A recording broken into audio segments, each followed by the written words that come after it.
Alrighty, fans, what is up? We are here. We are live on the internet on youtube.com/hoops and brews as well as youtube.com/HNB Media. If you are watching us right now on youtube.com/HNB Media and you are one of those 2 million people that are following us, welcome. Thank you for joining. Shout out to the homie Ernie TV. He's already in the building. He's ready to go. But anyways, I am here back with the new show in LA. We are here to talk Clippers basketball and Clippers basketball only. We have our show King Watch. King Watch went yesterday, and I was like, you know what? I cover the Clippers. I don't cover the Lakers, but we got a Lakers, fan show called King Watch. King Watch LA. Make sure you go and you check that out. And it inspired me to want to get back into it because the NBA players are now in the bubble. I didn't necessarily want them to go and play, but now that they are playing and now that we are here, I am excited to see what is going to happen. I do appreciate how eloquently a lot of the players and coaches have been speaking about everything that has been going on. You can tell that they spent a lot of time during their hiatus thinking about and dealing with these current issues that we have in the social climate. But today I have a special guest with me. I know you can see him. I'm going to bring his audio in. Nick Hamilton, who is a reporter for the LA Clippers and the Los Angeles Lakers as well. Veteran on the scene in LA, all around great guy, legendary reporter. Nick, welcome to the show. Hey, man, thanks for having me, bro. I appreciate it. Thank you. Thank you. I appreciate you for joining me. I know this is your afternoon. You're always on TV. I see you talking in the morning. So go ahead, talk to the people, let them know where they can find you at and kind of what you do. Yeah, man, you can find me on all social media platforms at Nick Hamilton LA. You can catch me at Nightfall Media. That's NITEFALLMEDIA. Um, I'm on different platforms. I got like 3 shows now that I'm doing. One is on the Good News Radio. The other one is now on Dash Radio and Dash Talk X, the opposite reaction. And just catch me when you catch me. I'm in the wind like paper planes. Yes, exactly. And Nick is a great guy. Thank you, Nick. I appreciate you for coming through to talk some Thank Clippers you. basketball. So today, obviously we cover the Clippers.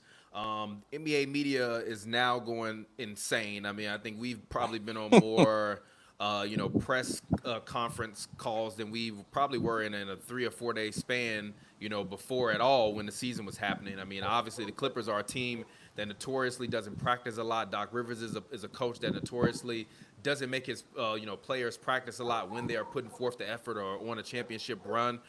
So this team is a team that hasn't spent a lot of time in the gym. We haven't spent a lot of time with them in the gym covering them. I mean, other than just like the usual practices.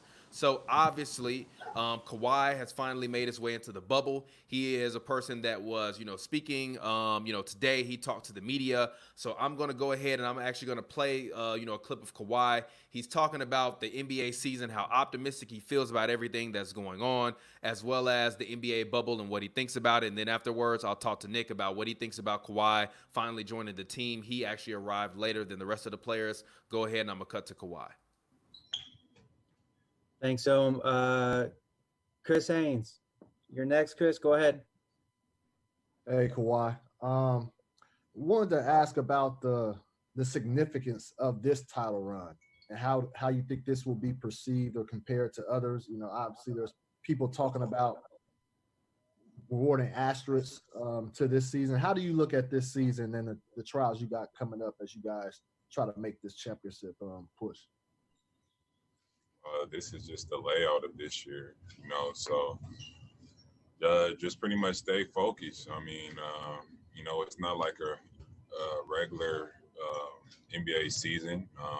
Nobody life is, pretty much how they planned it to be at this point, with the pandemic. So, I mean, just you take it for what it is. And, everybody's happy that, a championship will be crowned this year. And if that's the 2020 championship, then, we won it. So, that's how I look at it. This is what the layout is. And it's for us to go out there and, complete this journey. Dan Wojcicki, you're up. Dan. Hey, Kawhi. I'm curious. The NBA just announced that 2 players tested positive in quarantine in Orlando. 19 others still haven't made the trip. Cases are what they are in Florida. How confident are you in the bubble as a whole, and how likely do you think this works? How confident am I in a bubble? Meaning what? Like To keep you guys safe. I mean, it's no surprise to me that somebody, got it within the bubble. You bring in so many people from different cities and states, and there's no control over it, pretty much. But I think we're doing the best that we can. The NBA put, together, this process, this quarantine, and we're doing everything, under the guidelines of testing every day, trying to keep, ourselves social distant from everyone. But, who knows? Well, I mean, what's going to happen? All we could do is try to stay optimistic about it and be positive, and, hopefully we could finish this season. All righty. So that was Kawhi Leonard. Kawhi Leonard, just spoke for a couple minutes. He talked about, kind of the reservation to actually go out and play now that they are there, not being there, and also acknowledging kind of, everything that is kind of, has been going on. Kawhi is usually a guy that people, don't look as being a guy that's one of the most eloquent. Nick, what are your thoughts on Kawhi finally joining the team in the bubble? What are your expectations for Kawhi Leonard this postseason? Obviously, he was playing great basketball on a tear, but a little banged up before. Doc Rivers says he's 100% healthy. What are your thoughts? Well, I think he's absolutely 100% healthy. I think that 4-month layoff probably did him justice, much like we talk about, LeBron James, anybody else that needed rest. I think Kawhi is healthy. I think Kawhi is a guy that's focused now. I think he kind of said earlier, he treated like it was the off season, like he was prepping for the off season. So the things that he did during the break were going to be crucial for him getting back into the bubble and then getting his legs up under him and then getting ready to, obviously join his teammates for that first practice and then trying to, have a successful and productive first practice. So I think Kawhi is definitely ready to go. His personality displayed that he was ready. He was focused, all about business. And that's what you want to see. If you're a Clippers fan, if you're Clipper Nation, you want to see your superstar be about that action and make sure that you rally the troops and get things done. Yeah, I agree. I think I'm looking at Kawhi actually to have a bigger postseason probably than he's ever had in his career. I think Kawhi Leonard this year can honestly come out and outdo what he did last year. I think the thing that he doesn't have, I think the thing that he did not have last year was really health. If you look at what he was doing, kind of the trajectory that he was kind of sitting on at that point in time, he was playing, if not every other day. He played 62 of the 80 games that were to be played.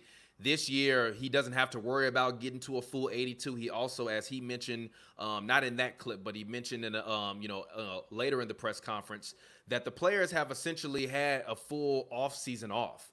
So for him, he's coming back and he's looking at the situation in the Clippers as being a team that is more so focused on what is going to happen in the postseason, but with the preseason level of health. And that, I think, is extremely, extremely huge for the Clippers. The Clippers have been a team this year, all year long, that have been extremely banged up. They've had little knick-knack injuries. Paul George didn't start the season. Paul George had a couple hamstring injuries. Patrick Beverley was out. Lou Williams was resting for a couple games. They've been dealing with with a myriad of injuries all year long. The only players that have really been healthy for the team this year have really been Ivica Zubac and Montrezl Harrell. Those have been the only two guys this year that have been 100% healthy the entire year. So looking at the Clippers, I think Kawhi this year, I can honestly see him coming out and in the playoffs, not necessarily in the 8 games before, because I think they're going to probably play him maybe 5 of those games, because I think they don't want any question. I think the thing that you don't want to happen is a player have a catastrophic injury in the 8 games before you get to the playoffs. So if I'm them, obviously, the first game that they play back is versus the Lakers. That's really the only game that, if I'm the Clippers, that matters. The other games are all seeding games. If I'm them, we play it on ear and we figure it out. And if we lose those games, we lose those games. We know how we match up against the Lakers. They've already played the Lakers, 3 times this year? If they play them again and they win, that'll be a 3-1 series win this year versus the Lakers. If I'm the Clippers, all we have to do is worry about seeing them. And if we don't see them, it'll be because they lost and not because we lost. So I'm looking at Kawhi. I think he can come out, average 35, give you about 2.5 steals a game, and really be a terror on defense, and hopefully help the Clippers win a championship. What do you think? Well, I listening to Doc Rivers earlier today. he was saying, hey, you know what? He's glad Kawhi is 100% healthy, but he's still going to play it in the right way. He's still going to make sure that, he's going to err on the side of caution still, even with these 8 games, because they know there's going to be a steep climb when it comes to the playoffs. But I think Kawhi could average at least 30. I think Paul George is going to have a spectacular playoff. He hasn't really come through in the big games that we've seen, like on Christmas Day and against the game against the Lakers earlier in the season, where he kind of was on a milk carton. But other games we saw Paul George emerge. We saw him against the Houston Rockets, where he had a phenomenal game against the New Orleans Pelicans. So I think you're going to see a more consistent Paul George. I think Paul George thrives for the playoffs. I think he's more focused now, along with Kawhi Leonard. I think, like you said earlier, he had to make sure that he medicated his injuries to a degree, as far as making sure he healed up properly. He got the proper amount of treatment, the proper amount of rest, and so forth, along with Patrick Beverley, who was another person that was banged up, that was key to their defense. So when you have guys like that are healthy, that are ready to go, guys that you got a new guy in there like Joakim Noah, who was proven to be. I want to talk to you about him in a second. Go ahead. Yeah, I mean, he's definitely proven that he can bang around on the inside with the best of them. You have somebody, like Reggie Jackson, who can actually move the ball up the floor. You have a plethora of Montrezl Harrell. So you have a plethora of guys. And of course, the key to all of this is Lou Williams. I've said that before, and I'll say it again. However Lou Williams moves is how this Clippers team is going to move, because I believe that he is the spine, so to speak, of this Clippers team, or one of the vertebrae of this Clippers team, a very strong vertebrae, to be exact, because we'd always talk about Kawhi and Paul George, but we never really give the props and the credit due as far as the presence that Lou Williams brings on the floor night in and night out. Very, very good point. And speaking of that, perfect point to transition, because I want to talk about the Clippers' X factors.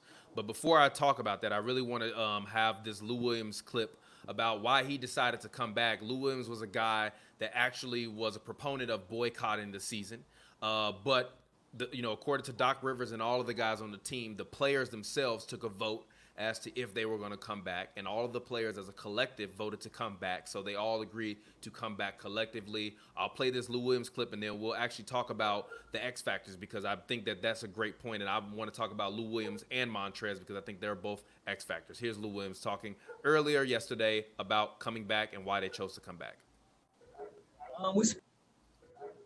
We spoke as the group, we spoke as a team, and we decided that our decision was going to be, it was going to be everybody and nobody. And so once we sat down, we had a conversation, we decided to take a vote, and we just had more things in common, and we just decided that we were going to come as a group. And so I'm part of the group. I have a lot of thoughts and ideas of the things that I feel strongly about personally, but I represent a group, I represent an organization, and so ultimately that led to my decision. All righty, so we heard what Lou had to say. He talked about representing the group and representing the organization. He also spoke in that same press conference about how proud he was of the fact that that the Clippers, as well as Lou Williams, works for an organization like the NBA that has always been at the forefront of social issues and social change.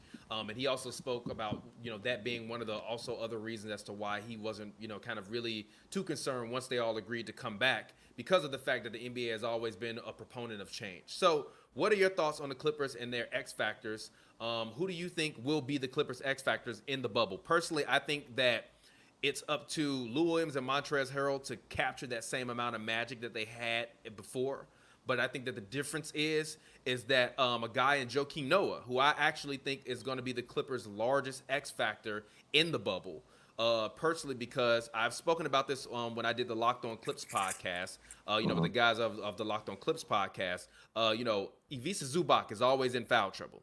He has more fouls already this year than he had last year, and he had played a little bit more minutes. He's a guy that I worry about being in foul trouble, but also Montrezl Harrell is a guy that I worry about defending in the paint against teams with size, as well as potentially having to be a rim protector against a team like the Houston Rockets or the Denver Nuggets. So I think Joakim Noah will actually be an X factor for this team as they move forward, because I think even if he comes off the bench and gives them 8 to 10 minutes a game of solid defensive rebounding, when he played last year on the Memphis Grizzlies, he still came in and played very well in his backup role behind Jonas Valanciunas. Nick, what are your thoughts? Well, you know what? I think it's an interesting point that you make about Joakim Noah, because you said 8 to 10 minutes, and yeah, we think, oh, okay, that's just 8 to 10 minutes.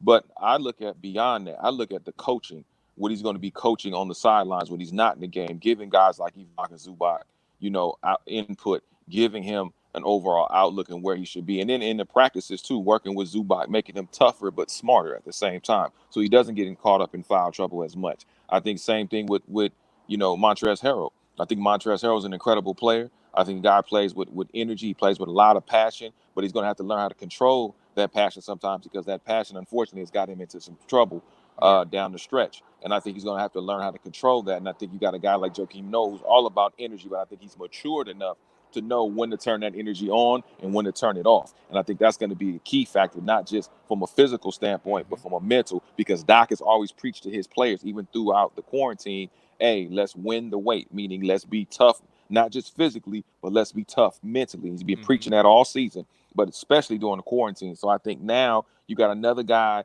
who is on one accord with Doc Rivers to say, you know what, let's win mentally as well as physically within the 94 feet. And if they can do that, I think they'll be tremendously successful and possibly on their way to winning their first ever NBA championship. Yeah, and for me personally, I think the biggest thing that Noah adds is that Noah is comfortable with a Doc Rivers defensive scheme and a defensive system.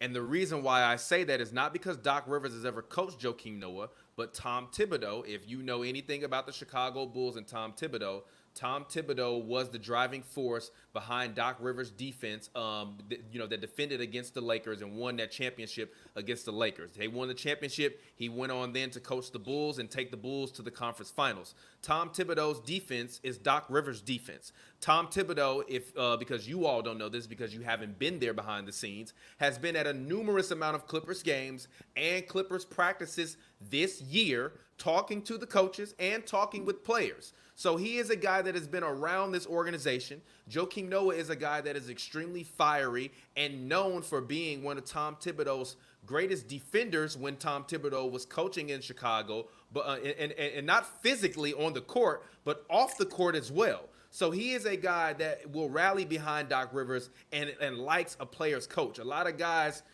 don't necessarily care for Doc Rivers' approach. And we've heard about some players talking about how in his earlier days, Doc was a guy that might have been a little bit more of a physical confrontational guy, which I haven't personally seen him scream on anybody or kind of get in anybody's face or anything of that point.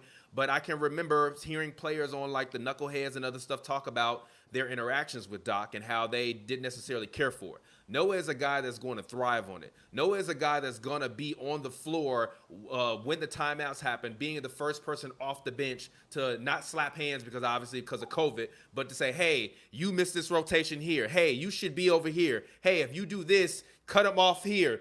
Play this part of the weak side this way and do that. And speaking of Noah, I want to pull up this clip of him talking about how he feels about coming back. I'm going to play this for about a minute or so, and then we're going to go ahead. We're going to talk about Paul George, and then we're going to get ready to get out of here. All righty, I'm going to go ahead and play this Joakim Noah clip. Hey, what's up, Noah? How you doing, sir? How you doing?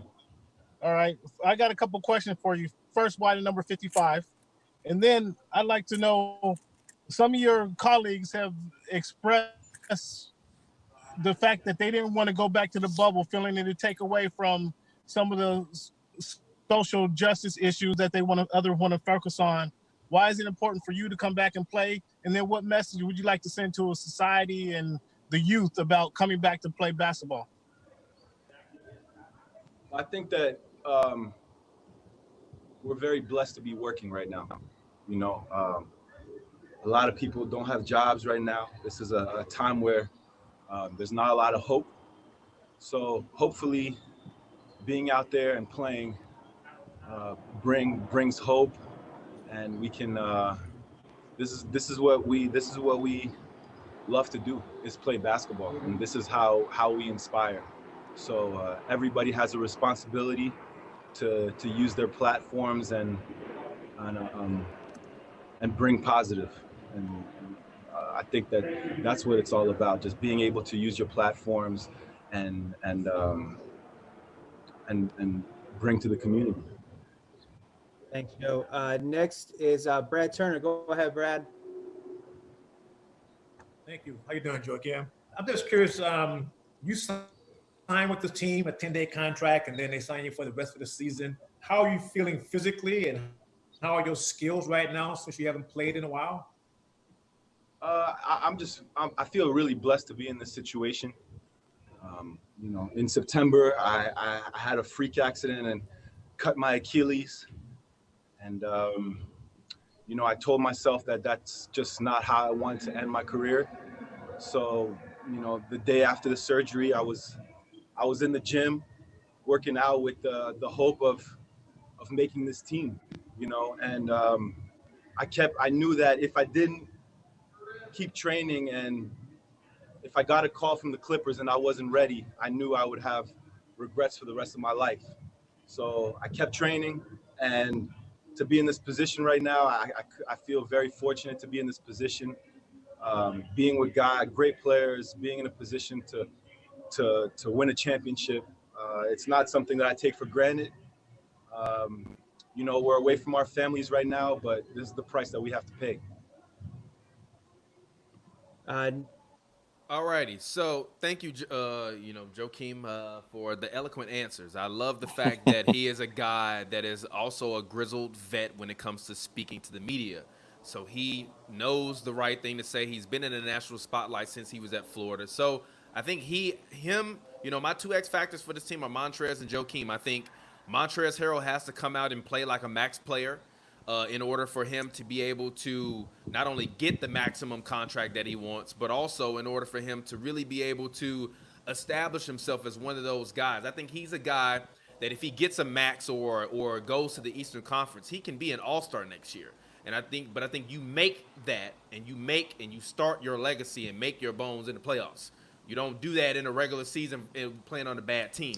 The run starts now. So I think he has to begin his run and play really, really well and come out and really, really ball, because also if he does not play well, the media will blame him. He was one of the players that called, the other players in the locker room out this season. So he has to perform well in the bubble. What do you think? Well, I think he definitely has to come up with a huge playoff impact. I think especially on a contract year, we've seen a lot of guys make names for themselves that have already had names. We knew about Damian Lillard. We knew how great Damian Lillard was, but America didn't know until the playoffs against Golden State when he made that ridiculous shot. I think it was against Golden State, or was it OKC? One of those two teams I think he played against, where he made that ridiculous. You talking about a couple years ago or last year? Yeah, last year when he made that ridiculous shot. I mean that, and he also had the shot against the Rockets where he beat them as well. So America Dame has a few shots. And America knew about Damian Lillard, much like how we saw with other players. And so I think Montrez can have the same impact if he has an impactful playoff series and really gets in there and does what he's supposed to do, because Lord knows he's talented to the gills. So there's no excuse why he cannot perform on a high level like he should, especially during the contract year. If you want your money, big boy, go ahead and get your money. Break bread or play dead. I agree. So before we get ready to get into the very last topic, because I want to talk about Paul George, because obviously I've been seeing a lot of slander on Twitter talking about Paul George and if he will be able to step up in the playoffs. But before that, I want to play this quick clip of PG talking about, just coming back. This is from his first media session that he did, with the media via Zoom. So I'm going to play this right now, and then we'll talk about Paul George and if he will be able to step up this playoffs. It'll be great. This is our first time being together. We haven't practiced yet. But it's just great to be around the whole group at once. We've been waiting for this moment for a long time. It just feels good. Group of great guys, and again, we just want to pick up where we left off at. And then I know you guys have obviously a lot of incentive to get going again because of the title aspirations you have, but did you have any reservations based on George Floyd, the social justice, and there's a lot of talk about not wanting to divert the spotlight. Did you have any reservation about playing and what that might mean, or were you all in? It was mixed emotions. I think, it was a roller coaster of whether we should play or not. I think ultimately, as a young African-American, I think we have an unbelievable opportunity to use our voices. I don't necessarily think it's taken away by starting the league. I don't think it's taken away of what's the important issues in our world. I think we can still address those more so than we've done before with our platforms. I think it's just, again, another unbelievable opportunity. The spotlight is on us. This is we're opening back up the sports world, and with that alone, we should have more than enough of an opportunity to get our message and our points across. Alrighty, so that was Paul George talking about why he feels that the players were right in coming back, or at least not wrong in coming back. And also he kind of spoke a little bit about just kind of how interesting it'll be because he hasn't seen any of the guys before. So what do you expect from Paul George, Nick? How do you feel about PG? What do you think he will be able to do in this playoffs? Obviously, he has not really performed well in the playoffs. He really hasn't performed up to par in the playoffs since, honestly, the year when they faced Miami when he was playing on the Pacers. That's the last time Paul George has actually had a memorable playoff series to me. What are your thoughts? How do you think he will step up? Will he be the Scottie Pippen to Kawhi Leonard's Michael Jordan? What do you think? Well, I think he's had an inconsistent playoff appearance because I think we expect so much from Paul George. We expect, his skill set to be so high. He has a very high basketball IQ, so we expect certain things from him. And when he doesn't perform up to par, yeah, we feel like a bit disappointed. But I will say this much: Paul George is definitely energized. He's ready. I think Paul George is a dude that has to be comfortable and be sure within himself. I don't think we saw that throughout the season. I think he was battling more mental injury than physical injury, and that can play on players. I mean, we've heard that time and time again. How players, they can come back physically, but it takes them a while longer to come back mentally. Yeah. So, I mean, first of all, folks need to leave Paul George alone. Let that man play his game the way he needs to play it. I like the way he plays it. I like the way he attacks the game. I like the way he spaces out the floor. He has great court vision. He knows where to be in certain instances. I mean, people were bashing him before. And then when he came back, and he was knocking down 3-pointers like it was going out of style. Then everybody wanted to be back on his job. So to me, my thing is let Paul George be him. That's the one thing. The beautiful thing I love about Doc Rivers is that Doc loves players to be themselves. He understands this. He has a system, and they fall into line. But at the same time, Paul George knows where to be and how to go about doing it. And he doesn't get in the way of Kawhi Leonard. He actually is able to be his 1B to Kawhi Leonard being 1A. And I think that's very important. I think they've learned how to be chemical. I mean, how to have chemistry. Excuse me. Yeah. I mean, I guess they are chemical. They're flowing together. Yeah, they definitely chemical. Do flow together. Like chemicals. That's the thing about it is that people can say what they want, but in OKC last year, Russ essentially kind of gave him the team and the keys to the offense. He said, okay, all right, I'll step back and become more of the assist rebound guy, which is what he more so leaned in. He also was shooting terribly last year, so he wasn't trying to he was still taking a lot of shots, but not as many as he should have been had he been shooting as well as he was doing this year in terms of Russell Westbrook. So Paul George stepped up to the plate defensively and really did what he was supposed to do on that Oklahoma City team last year, as well as offensively. He was a true MVP candidate last year. I personally thought that he at least deserved to be in that top 2 kind of conversation. I understand what Giannis did. I understand what James Harden did, but personally, I think that there's 2 sides of the ball, and I thought Paul George was playing a little bit better. And at the point in which he claims he tore his rotator cuff, is when his play started to fall down. He started to drive more to the basket, shoot less from the field, and play a lot worse than he did. And then obviously in the playoffs, he did not play good and not play up to par, which is unfortunate that he didn't do that, but it is what it is. And he can't use the excuse of being hurt. I don't think any player really can, because we saw Kawhi play hurt last year, really come through and do what he was supposed to do for that Toronto Raptors team. So I think Paul George this playoff has to come out and without a doubt be the second best player on this team. He cannot come out this year and be passive or be lax because he feels that he has Kawhi Leonard there behind him. There will be more focus than ever on all of these players' games because of the fact that there will be no crowd there, nothing behind to be a distraction. This will be about the players. The presentation will be about the players. And if it is, the guys that are going to play terrible, the jokes are going to fly, whether they're in the media or whether they are on Twitter. So if you are playing, you better come and show out. And Paul George, he better come and show out, especially because he mentioned in the press conferences that we were all on that he feels as though he's finally healthy. And he said that earlier, as you spoke to the mental lapses that he was having, he felt it was much more mental for him in terms of his level of play. So I think he has to come out. If he doesn't come out and at least average 24, 25 and play great defense and rebound and make timely plays and timely shots, it's going to be a lot of conversations being had about him. Go ahead. Well, I think too. Here's the thing we got to understand about Paul George. Paul George is not afraid to play his role. So on some nights you may not have Paul George give you 25 and 12. He may need to give you maybe 18 and 11 or something to that degree, and let Kawhi go off for like 25 and 30, and then let the rest of the team like Lou Williams and Montrez and guys like that, fill out the stat sheet, so to speak. So we have to pay attention to what's being dictated, and then what we can expect from the opposition dictating how Paul George needs to play, whether it's defensively. Maybe he has a great defensive night. He may not have a great offensive night. That's the beauty about Paul George. Yeah. If it's not going offensively for him, he can give it to you on the defensive end, and vice versa. So I think that's the beauty and the special touch that Paul George has with this team, and be able to coexist with this team. Because listen, this is a Clipper team. They only have 3 games really they have to play within this 8-game little restart, whatever you want to call it. I think it's foolishness, but call it what you may. But I think obviously against the Lakers, maybe 2 more games against Western Conference opponents, and then you just let everybody rest. Like, okay, look, we're going to play you maybe 12, 14 minutes a game, rally out the troops. Let's see.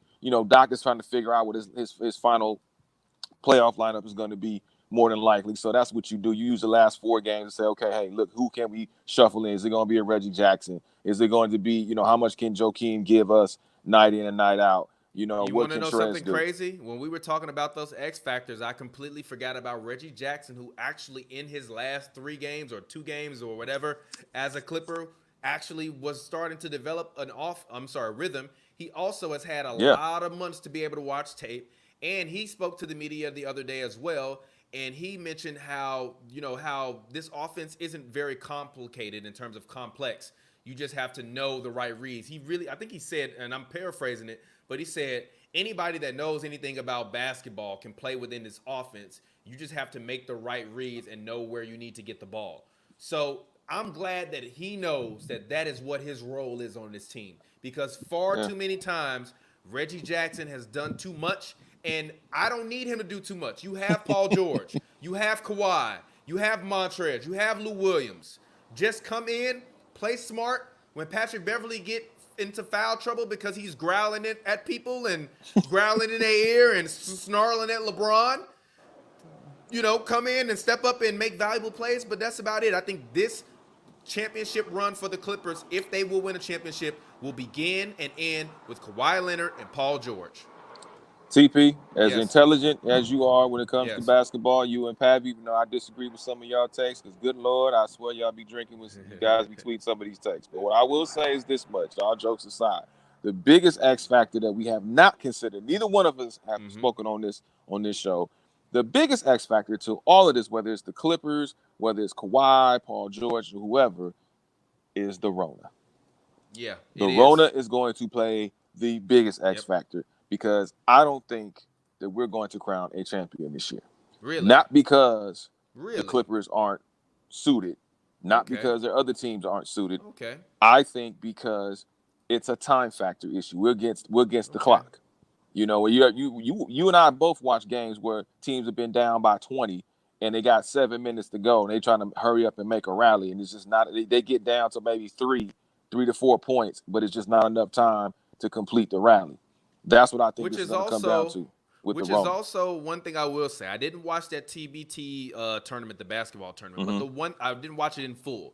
I watched like a piece of a couple games. But the one thing that I really did enjoy was that I think I don't know if it was blowout rules or time constraints where the games had to end at a certain level of points. I think if you're the NBA, rather than having teams play out the full quarters, I think there should literally be a 20-minute blowout rule. And whatever the 20-minute blowout rule, 20-point blowout rule. And the 20-point blowout rule is if it's below 6 minutes left in the game or 4 minutes left in the game and the team is up by 20, the next team to get to the next even number of the next 10s. So if a team is at 83 and the other team is at 103 or 10, like 103 with 4 minutes left, that means if they get to 110, the game is over. That means you limit the amount of contact these guys have to have, and you also aren't ruining the game because nobody's gonna sit and watch 4 minutes of garbage time anyways. No, You know what I mean? and yeah, you're right. You increase the opportunity for guys to catch it because we know in the state of Florida the numbers continue to keep climbing like they do here in California. Yeah. So you there's no guarantee of guys not getting it. I mean, we heard of on Monday afternoon that 2 more players tested positive for COVID-19, and Lord knows Westbrook how many. announced today he tested positive. He's for, one of them. Yeah, and he was one of the guys that I saw on Instagram working out with Kevin Hart and Kevin Hart trainer and all of this stuff all around Los Angeles. Remember this too. He was at a rally, a protest rally in Compton a few weeks back with DeMar DeRozan and Kendrick Lamar and everybody that was in Compton. So you never know because I saw him time and time again taking off his mask, walking around without his mask. And I'm not saying that to vilify him or just say, hey, man, you know what, you were wrong for what you did. No, he had to speak to the people. He was speaking to the crowd. But in that, even though his heart was in the right place, you got to always be cognizant of, hey, man, should I really be out here? I know my heart tells me I want to be out here, but maybe I can't for the sake of my health. Plus, he has kids. He has a wife. You got to consider all those factors. Yeah, he has triplets, correct? Or twins? Or he has twins and then another kid. Yeah. I know he's got 3 kids. Yeah, all his kids have been in like the last 4 or 5 years, so they're all infants. Yeah. So, yeah. So, I mean, you got to consider those things. That's why I said I have to agree with Charles Barkley on that. I don't think we're going to be able to crown a champion. Not because we can't. It's because the numbers are going to be staggering. When did he say that? I believe about 2 weeks ago. He was like, I don't think we're going to be able to complete the season. I don't think we're going to be able to crown a champion because Corona is definitely, the numbers continue to stagger. Florida's not being responsible as a state to try to contain this. And so you got people coming in and out of that bubble that, workers and what have you, people working in the hotels, things like that, anything. I mean, we found out that you can touch something and catch it, 24 hours later. Yeah. So we don't know how this thing is really, really how we can, catch it, how you can spread it on. So that's what I'm saying. I don't know if we're going to be able to finish out this season, not just with the NBA, but I don't even think in any sport, because it's too much going on. There's too many factors that are in the way. I would love to see us crown a champion this season because I think it's necessary. I think it's necessary, but it's definitely something that we need as a nation. But I just don't see it happening, man, unfortunately, because of what's going on with the coronavirus and people not wearing masks and social distancing and things of that nature. And the numbers continue to climb each and every day. I mean, Florida had over 15,000 cases just recently. Yeah. Doc Rivers actually, I think, spoke about that earlier. I wonder, actually, I might have this quote from Doc Rivers earlier. Actually, he was speaking specifically about the bubble. Let me see if it's here, because he's talking about Kawhi Leonard's health as well. As a group, in terms of Kawhi, does that mean you're going to still have limitations on him in terms of minutes played or the back-to-back? I don't know that yet, Andrew, but no limits.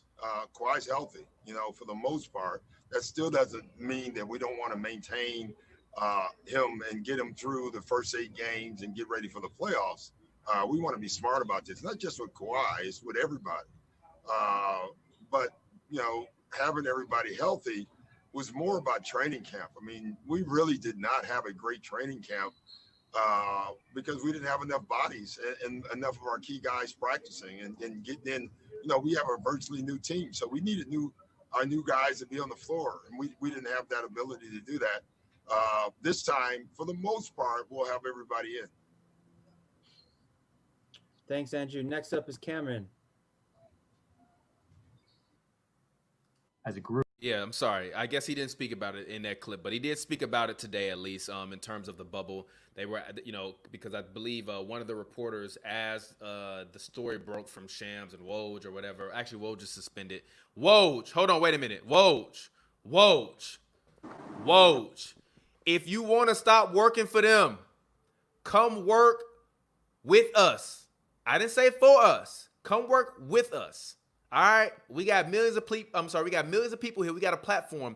You cannot tell me, Woj, that you can't utilize our platform with your own Woj exclusive Patreon and be able to tell ESPN to stick it where the sun don't shine. Woj, come over to HNB, be a part of the team, build your own stuff, so that way can't nobody suspend you. Come work with the team.